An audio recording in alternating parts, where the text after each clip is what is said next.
Olá, este é o Agenda Econômica e eu sou Antônia Márcia Vale. Em 2016, o então governo Temer inventou o teto de gastos, uma regra fiscal que tinha como objetivo declarado reduzir despesas e investimentos do governo federal para impedir o aumento da dívida pública. Defensores do Estado mínimo, Temer e seus aliados afirmavam que a iniciativa privada iria ocupar o lugar do Estado como motor do desenvolvimento econômico.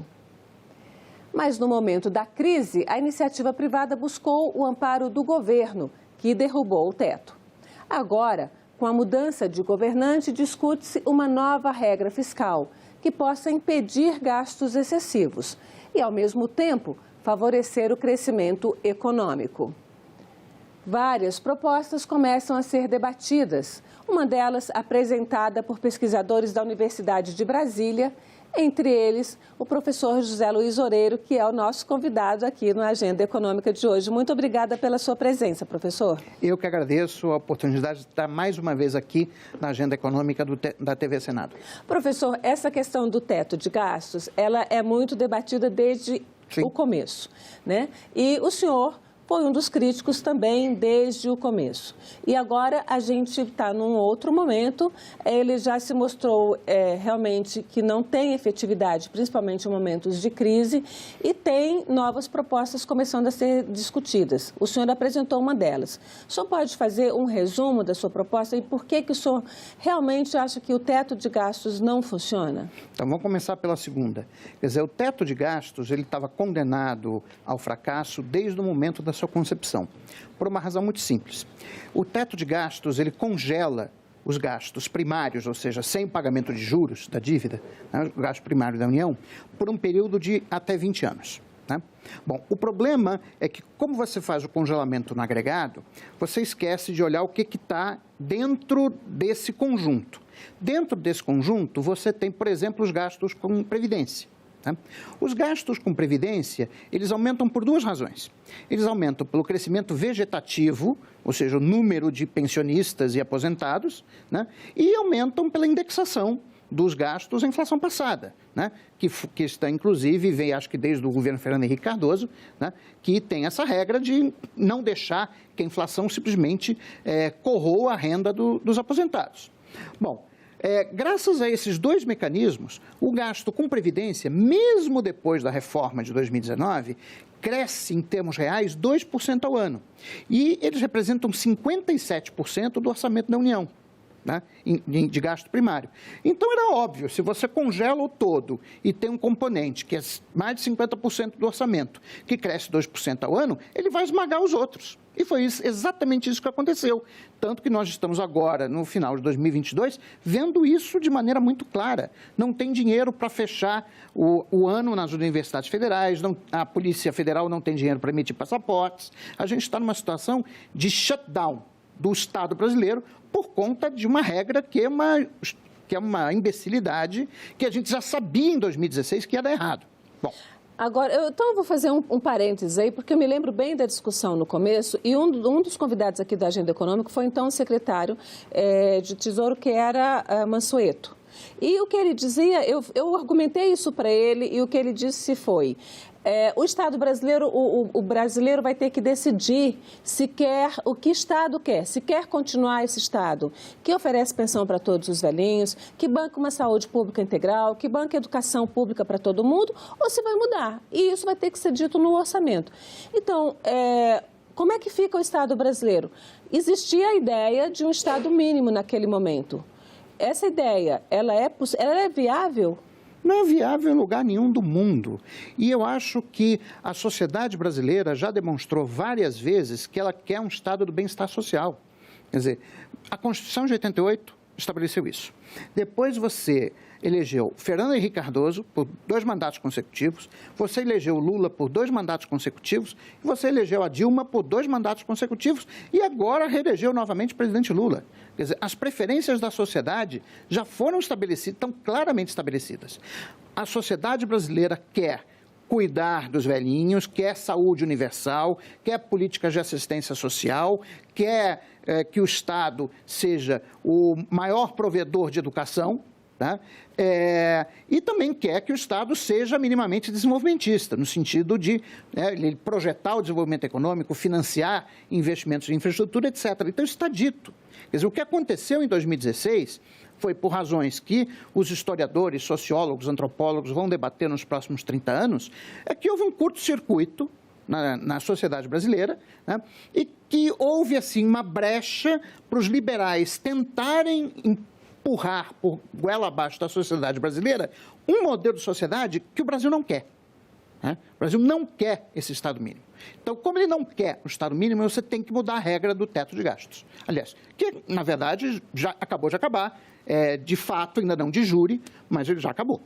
Então, daqui para frente, como é que a gente toca? Existem várias propostas, certo, né? O Congresso discute a questão do teto de gastos no orçamento, né, para 2023. Foram apresentadas aí 4 propostas de emenda constitucional, 2 delas traziam uma nova regra fiscal, mas a gente tem que lembrar que a gente tem a Lei de Responsabilidade Fiscal, que é lá do fim dos anos 1990, e que essa lei vigorou perfeitamente até 2015. O que a gente faz com essa lei? A gente recupera essa lei ou a gente esquece essa lei? Como é que é essa questão aí? Vamos falar um pouquinho desse ponto de vista aí do que os economistas e os políticos chamam de arcabouço fiscal e arcabouço legal. Certo. Então, acho que a Lei de Responsabilidade Fiscal ela foi importante, tá? Ela organizou as finanças do país, do governo particularmente, mas ela tinha um defeito, quer dizer, na Lei de Responsabilidade Fiscal, ficou estabelecido que o governo central, no caso a União, deveria, na Lei Orçamentária Anual, definir uma meta de superávit primário. Né?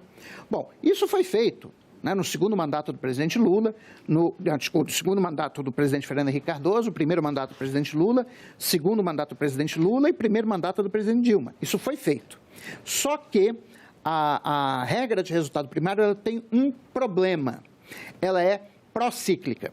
Significa o seguinte, quando a economia está crescendo muito, você cumpre a regra com o pé nas costas, né? Porque a arrecadação tributária cresce, aí você acaba tendo um superávit além do previsto na lei orçamentária anual, e com isso você abre espaço para o governo gastar mais nos períodos de boom econômico. E quando está em recessão, é o contrário. Quando a economia entra em recessão, o governo é obrigado a cortar gastos para cumprir a meta de superávit primário, justamente no momento que ele devia fazer o contrário, que ele devia estimular a economia. Então, você precisa de uma nova regra de gastos que permita que a política fiscal seja contracíclica. Esse é o aperfeiçoamento necessário na Lei de Responsabilidade Fiscal. Ok, então vamos partir mesmo para o futuro.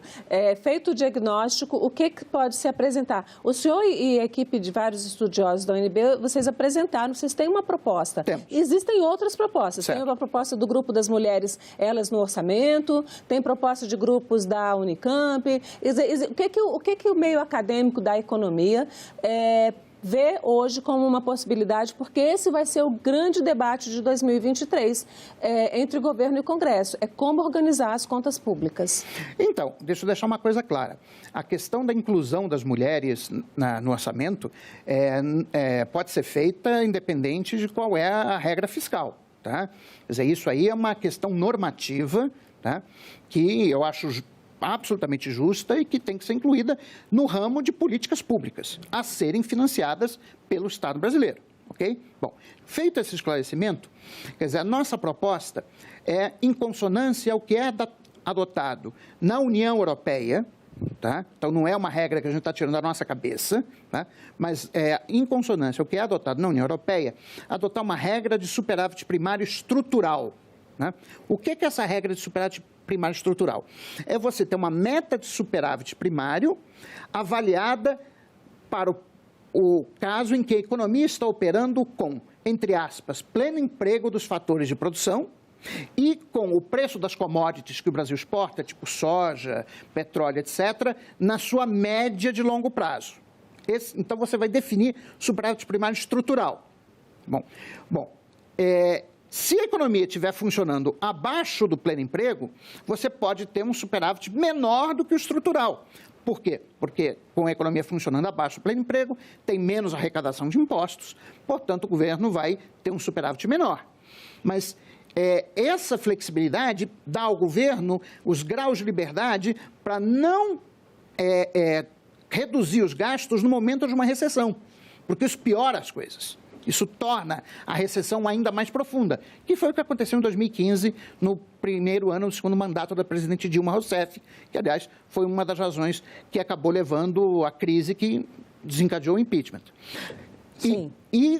Já quando a economia estiver funcionando acima do pleno emprego, ela estiver superaquecida, você vai gerar um superávit maior do que o estrutural, e aí o que é que a gente propõe? Que essa diferença entre o superávit que o governo efetivamente obteve e a meta de superávit estrutural seja destinada, metade dela, para aumentar o investimento público e a outra metade para reduzir a dívida pública. Essa questão da dívida pública, ela é, assim, é crucial, né? A gente vê que isso é crucial. E o debate entre os economistas não é claro para nós leigos, nós mortais comuns. Porque, assim, muitos, principalmente os de linha mais liberal ou neoliberal, mais extremista, que está aí em vigor nos últimos tempos, diz, não, o governo é como uma casa, uma dona de casa, um dono de casa, não pode gastar mais do que ganha, tem sempre que economizar, mesmo se ganhar bem ou se ganhar muito pouco, igual tem de economizar. Como é que a gente faz? Vamos deixar claro para o nosso telespectador o que é governo, o que é administração de uma casa, professor, assim, didaticamente, como você fala para os seus alunos de introdução à economia, como é que é essa questão aí para a gente tirar até essa coisa, esse debate da sala? Bom, então vamos lá. Diferenças entre uma dona de casa e o governo da União, né? Primeiro, a dona de casa não pode aumentar sua própria renda por decreto. Quer dizer, o governo pode aumentar sua receita com aumento de carga tributária. Então, esse é o primeiro ponto. O segundo ponto é que a dona de casa, ela não pode emitir dívida, tá? Então, assim, se ela gastar mais do que ganha, ela não pode simplesmente emitir dívida no mercado de capitais e captar o dinheiro para financiar essa diferença. Ela não pode pegar dinheiro emprestado sem ter um lastro para pagar, é isso? Esse emitir dívida ela até pode pegar algum dinheiro emprestado no cartão de crédito, etc., mas é muito limitado. Quer dizer, a gente diz que no caso das unidades familiares, elas estão restritas por liquidez. Esse é o termo técnico, tá? Que não é o caso do governo. O governo não tem restrição de liquidez, tá? E a terceira coisa é que a dona de casa não pode emitir moeda. Aliás, eu desaconselho a qualquer pessoa que esteja nos assistindo a tentar emitir dinheiro em casa, porque isso é crime, daí a Polícia Federal pode bater na sua casa se você estiver fazendo isso. Então, essa é a diferença em termos didáticos.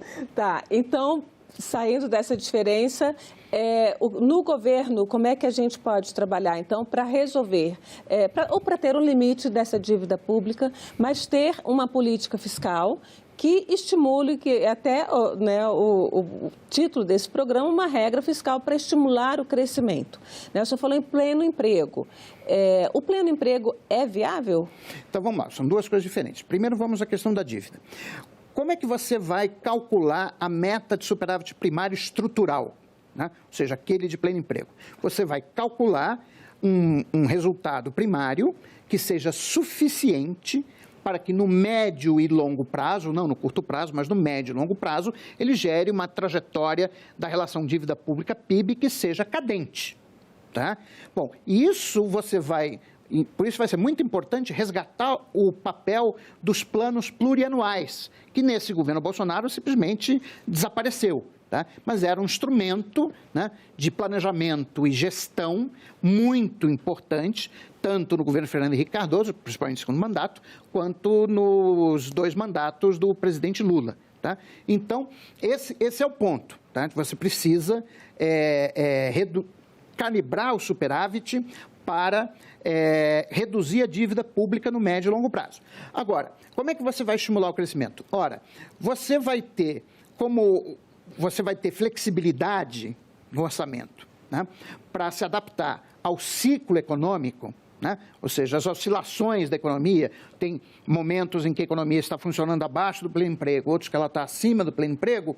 Então, nos momentos que ela estiver abaixo do pleno emprego, é justamente o momento em que o governo pode usar né, o seu gasto discricionário, que é o investimento público, para estimular a economia e colocá-la no pleno emprego. Bom, dito isso, só tenho mais uma observação sobre a questão do pleno emprego. Pleno emprego do capital é fácil medir.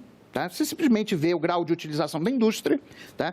No longo prazo ela é em torno de 84%, a gente está funcionando abaixo de 80%, tá? Então ainda tem capacidade ociosa na indústria.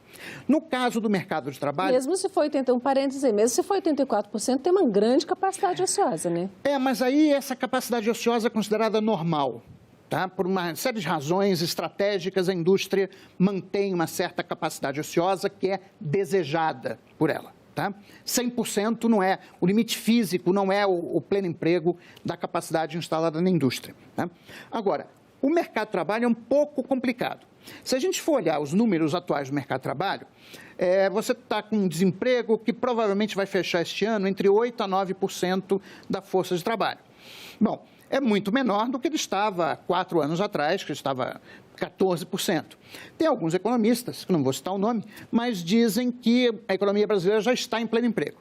No entanto, o IBRE, da Fundação Getúlio Vargas, lançou um observatório sobre o mercado de trabalho em que eles olham variáveis qualitativas do mercado de trabalho. E uma que me chamou muita atenção, que eu já tinha mais ou menos a ideia de que era verdade, eles fizeram a seguinte pergunta para os trabalhadores informais e para os trabalhadores por conta própria. Se você tivesse opção, você gostaria de estar trabalhando num contrato de trabalho formal numa empresa pública ou privada? Quase 70% desses trabalhadores disseram sim. Então, é o seguinte, quando você olha a estrutura do emprego no Brasil, você tem, via de regra, mais ou menos 50% da força de trabalho empregada no setor formal. Tá? 8% de desempregados, né?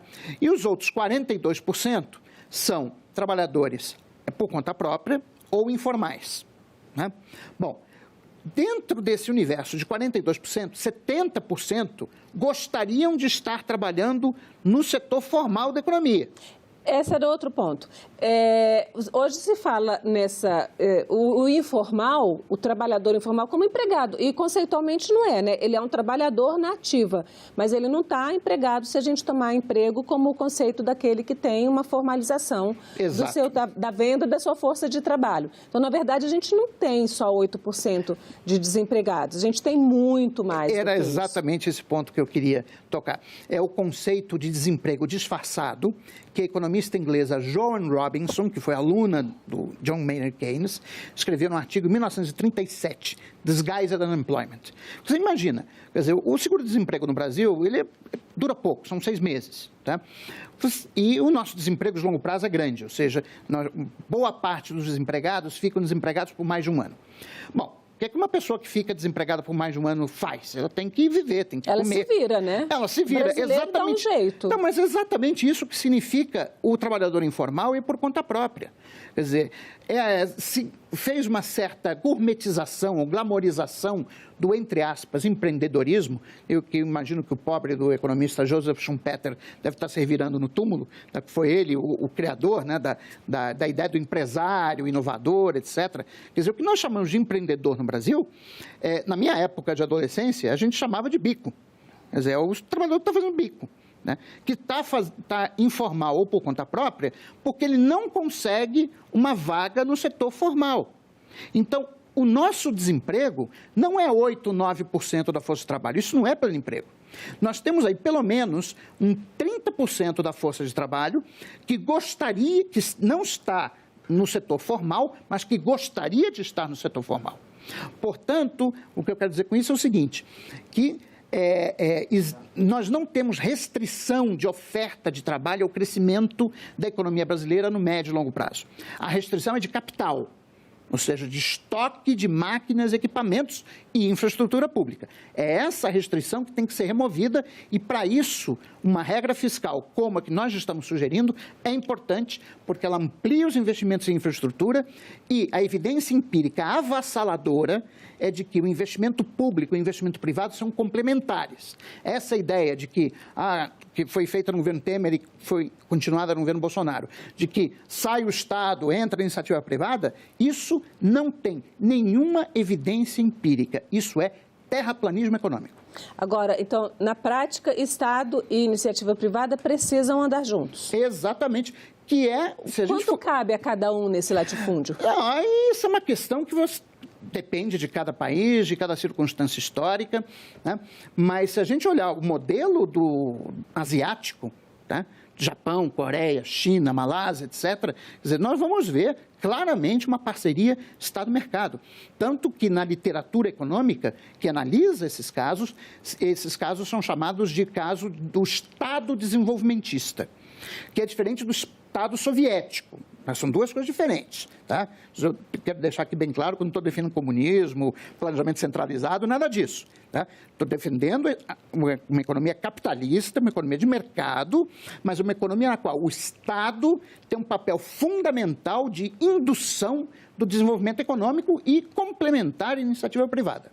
Professor, o que é? Você falou bastante sobre dívida pública PIB, a gente escuta isso todo dia. O que se pode considerar como ideal do que um país pode ter como dívida pública em relação ao seu produto interno bruto, ao seu PIB? Olha, não existe número mágico, Antônia.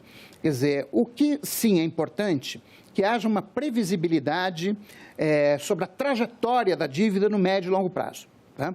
Então, assim, se a trajetória da dívida é uma trajetória explosiva no médio e longo prazo, tá? Isso é ruim, tá? Porque isso vai se traduzir em taxas de juros de longo prazo mais altas, vai se traduzir em câmbio depreciado, vai se traduzir em maior volatilidade nos mercados financeiros, ou seja, uma maior percepção de incerteza por parte dos agentes, que aí sim leva a uma redução do investimento privado. Tá? Agora, o nível da dívida, esse não é importante. O que importa é a trajetória dela.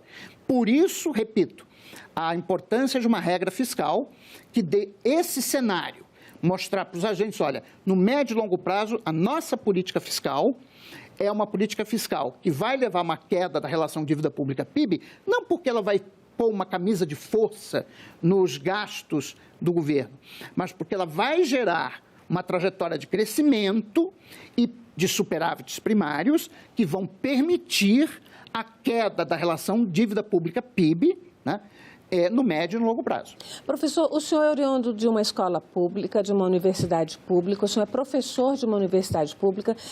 A importância da gente ter um sistema único de saúde, um sistema público, já foi provada durante a vida toda, mas principalmente durante a pandemia de Covid-19. A gente realmente precisa ter uma universidade pública nesses moldes que tem hoje no Brasil. Eu sei que ela existe em vários países, principalmente em todos os países praticamente da Europa. E também existe muita universidade pública nos Estados Unidos, mas existe a necessidade da gente ter essa universidade pública como ela é hoje e já se fala até em ter um ensino fundamental todo vinculado ao governo federal para ter garantia de recurso e de qualidade. Isso é, de fato, importante para o desenvolvimento econômico do país? Olha, eu estou convencido, né, que você lógico, não precisa ter um sistema de universidade 100% estatal, quer dizer, isso aí não. Tá? Você tem, por exemplo, as pontifícias universidades católicas no Brasil são de excelência. Tá? Você tem a PUC-Rio, né, a PUC Minas Gerais, a PUC-São Paulo, a PUC-Rio Grande do Sul, são excelentes universidades. Bom, agora, o que faz uma universidade? Essa é a primeira coisa que a gente tem que ter em mente. A universidade não é simplesmente cuspe-giz, ou seja, que você vai lá com turmas enormes e ensina um ofício, tá? Ela não tem esse papel.